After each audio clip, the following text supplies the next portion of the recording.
Hello po guys, ayan, inaabot na po tayo ng takip silim dahil nag-install po si Kuya Alex ng ating linya po ng tubig. So yung ginamit po natin guys na polyethylene pipe ay half inch po. Kaya gagamit po tayo ng coupling na half inch rin po ang kanyang sukat. So wag na po natin patagalin guys, tara na. Kasi mahaba po ito guys. Kaya puputulan po natin at saka idudugtong po natin dito. Let's go! Siyempre guys, gagamit po tayo ng solvent cement. Ayan po, yung pangdikit po ito guys.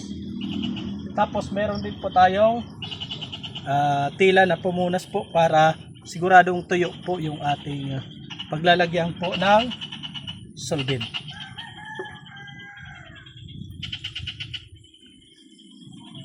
Sukatin po muna natin guys kung saan po tayo magpuputol.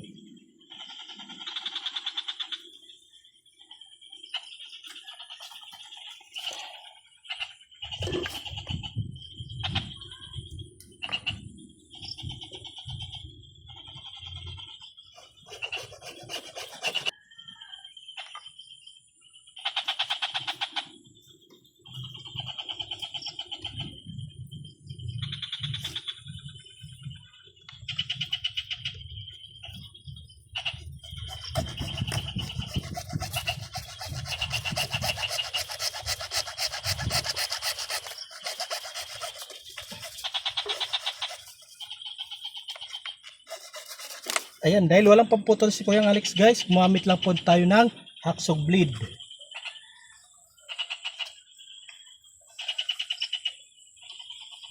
Siyempre, punasan na po natin yung ating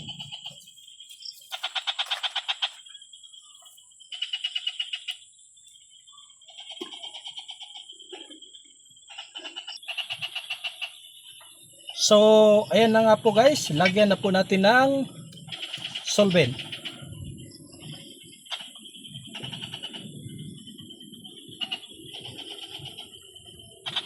Tapos, ilagay po natin yung ating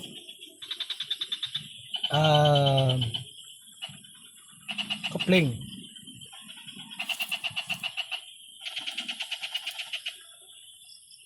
Tapos, ito naman po yung kabila.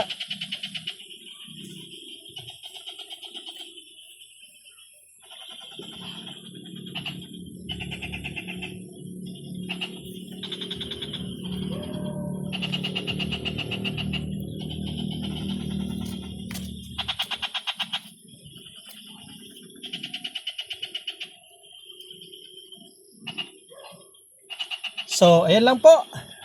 Sana may natutunan po kayo. Ako po ulit si Kuya Alex. Thank you for watching at mag-ingat po tayo palagi. Bye-bye!